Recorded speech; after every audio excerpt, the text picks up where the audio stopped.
Sumainyo ang Panginoon at sumainyo rin. So ngayon ay kapistahan ng bagang sa Jesus. Mas kilala natin sa tawag na Santo Niño. So bahagi yun. Kuminsan may mga tinatanong ako, sino ba si Santo Niño? Minsan hindi nakikilala, kaya kinakailangan namin ipakilala si Jesus nung siya ay bata. Isa ho sa mga biyaya na huwag natin kalimutan ng kapistahan na ito. Sangayon po kay Bishop, dati nating tagapamahala, Milo, na tanging tayo lamang binigyan na makapagdiwang ng kapistahan ng Santo Niño. Bagaman, hindi lang po tayo may Santo Niño, pero sa atin ay tanging tayo lamang ang may kapistahan na nakalaan sa Santo Niño. At inilaan natin ito bilang ikatlong linggo na January. At bahagi o bakit? Sapagkat napakalapit ito sa atin. Sabi nga o, historically, isa ito sa mga unang imahin na ipinagkaloob sa atin sa pamagitan ni Reyna Juana at ni Haring Humabol. Tatlo kasi yung ibinigay ng images na mga Kastila sa unang pagbibinyag natin bilang mga Pilipino.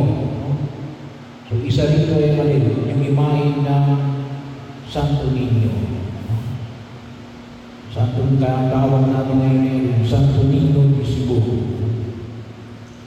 Pero may iba't iba tayong tawag sa imahin ng Santo Niño. Bahagi ko na makita ko na at tulad na ipinamani ko sa atin. Bakit ito napakahalaga? Kasi sa pagkilala ng alin, yung kahalagahan ng kababaan loob. Requirement para makarating sa langit. Maliwanag ang sinabi ni Jesus, kapag hindi kayo nagbago at umulat sa mga bata, hindi kayo mabibilang sa mga pinagkaharian ng Diyos. Ang sino mang nagpapakababa na gaya ng batang ito ay siyang pinakadakila sa mga pinagkaharian ng Diyos.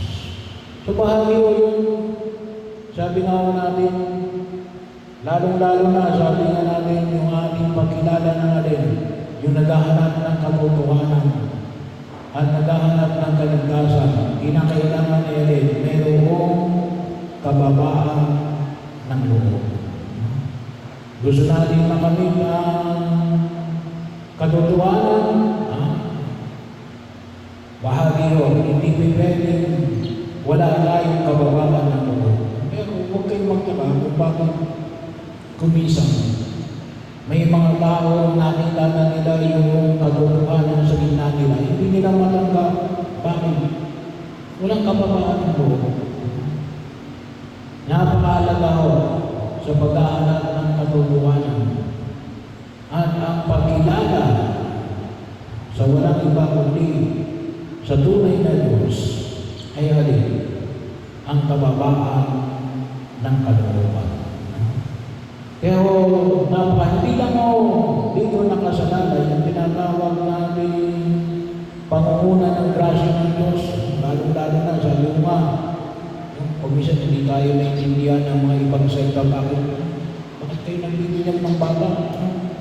Wala pang isasagot yan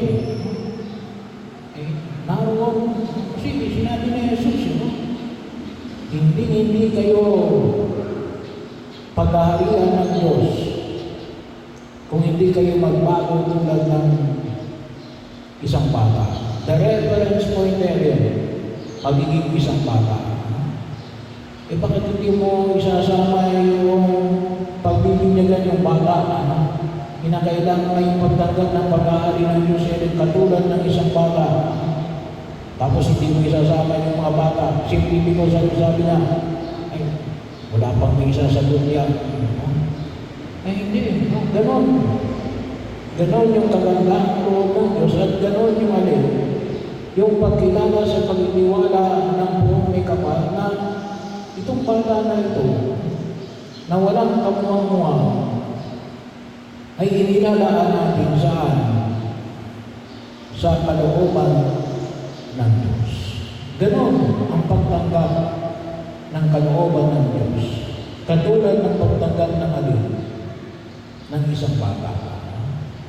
Kaya nga mas magiging madali yung pagkilos kapag makita natin yung kalooban ng Diyos at lalo madaling tanggapin ng kalooban ng Diyos kung mayroon tayong kalooban ng tulad ng isang bata. Kaya napakahalaga po yung kababaan ng kalooban. Gusto nyo maging marunong ang susunod na henerasyon, yung teknolohiya, lalo po yan. Pero una at higit sa lahat na ituturo, kababaan ng kalooban. Kasi kapag namuna yung kalooban, yung kababaan ng kalooban, hindi ka ilalayo yan sa katotohanan. Hindi ka ilalayo yan sa katotohanan. Kasi yun ang bahagi yun ng kababaan ng loob. Ang makita ang tunay na katotohanan. Hindi mo pwede mapag-iwag. Kaya nga po sa sabi na natin, bakit may mga tao ayaw tumanggap sa katotohanan? Naunahan ng alin, naunahan ng yaman. At sabi nga, gusto panghawakan yung kanyang kayabangan. Naalala ko tuloy, itong sabi nga kung minsan, yung ignorance, may gamot yan. Pero yung stupidity, wala daw gamot yan. Bahagi yun. Kaya kung minsan, may mga tao remain stupid. Bakit? Wala silang puso ng kababaan ng kalooban. May alam, may pinag-aralan. Pero, sabi nga natin, ay walang kababaan ng kalooban. So yan, napakahalaga yun na hanapin ang katotohanan. Napakahalaga yun para saan? Para makamit natin ang kaligtasan. Pangalawa, ingatan ninyo na huwag hamakin ang isa sa maliliit na ito. Na tayo ay tinatawagan ng Diyos na pangalagaan ng ating mga kababaan. Huwag natin hayaan na sila ay mapahamak. Salamat na lang ngayon kasi mayroon tayong tinatawag na batas, yung bantay bata. Pero bahagi ko yun na huwag natin kalimutan. At higit sila nakasanalay ito doon sa mga magulang.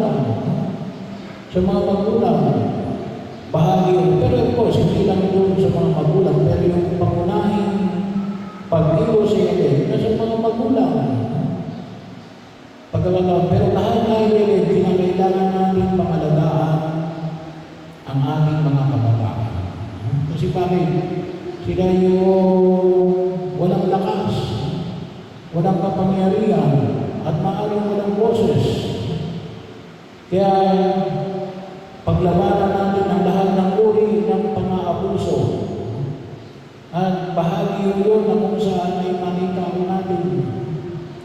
Sana mahubog natin ang mga kabataan ngayon, higit sa lahat ng alin. Mahubog natin sila ng may kababaan ng loob na nakikita ang katotohanan na walang iba kundi ang ating Diyos. Bahagi yun ang kinakailangan natin pangalagaan natin ang kanilang katatayuan. Sapagkat kung isa, sa tingnan natin, hindi naman kailangan sa inyo yung nangyari sa San Pablo, yung bata na pinatay, ay bahagi ho. Ay kung minsan naisip ko, kung minsan hindi kasi magawa mo sa matatanda, kaya ang napagtutuunan ng pansin niya din yung mga bata. Doon gusto makaganti.